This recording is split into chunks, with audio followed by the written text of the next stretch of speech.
Yeah, what's going on, everybody? Finally had a warm day to do this. Just wanted to do a real quick overview of my Tacoma camper setup. Um, 21 access cab, base model 4x4. Nothing special about the truck. I haven't done anything to it other than getting it ready for me and the dog to go on hunting adventures. Speaking of, here's Kimber, the pointing lab. But first, being the access cab, there's not much you can do with the back seat. Hopefully we get a good light transition here. Sorry about the wind too. But basically remove those seats back there. Those little hinge jump seats, just took those out. Simple socket job. Built a little platform down here. You can see. And just flush with the factory top for the compartments down there, which are still pretty easily accessible. Just got this dog bed for it was like $100 from Chewy. Just kind of wraps over the top of the back headrest, which I decided to leave in just for that purpose. But it's a nice little area for the longer trips for the dog.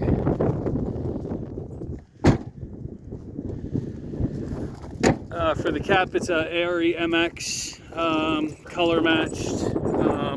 I went with this like Sportman door, whatever they call it, wind door on this side with a screen in the middle because I was going to build the platform for storage on this side. There's another shelf underneath this one here for more storage. Accessible up here, a little more storage. And the other side is just a simple slider with the screen.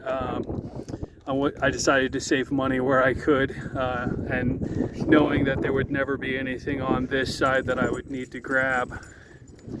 But as far as full-length drawer for underneath, and then here I just decided not to do a drawer. Rather, this platform here is in sections, so if I'm like stuck inside for a long day, I've got something to put my feet down on.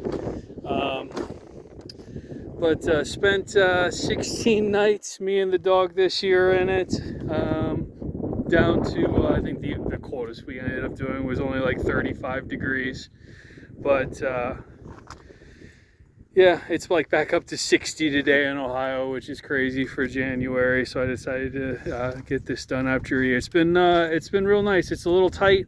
I'm like 6'1" almost, and it gets tight in there at times. Me and the dog, let me put it that way. It's definitely not like a queen size setup, but it's definitely bigger than like a twin bed as far as width. So but it's been good. This space here is nice because I've got a 5-gallon jug of water, which I don't have on me now, but it fits right there perfect.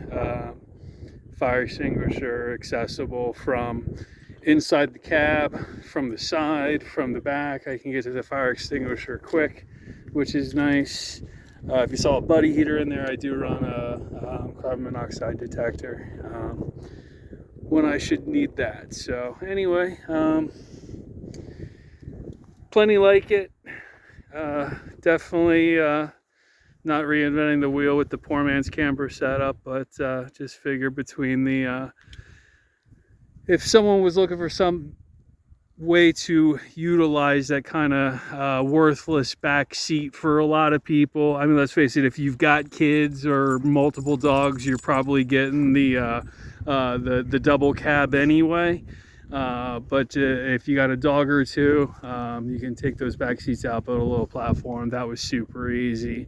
I think between the cap and all the materials for the camper end and the mattresses, most everything else I had, I was probably in just under $4 grand.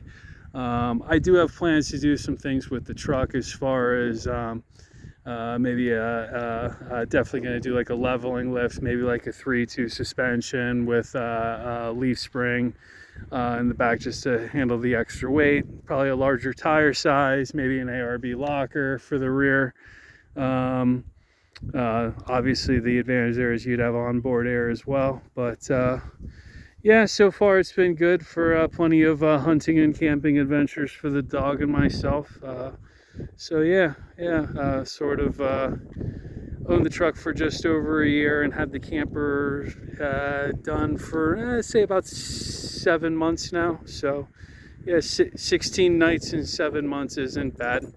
Hoping to get more this full year out of it, which I'm sure I will. So planning a pheasant trip to South Dakota.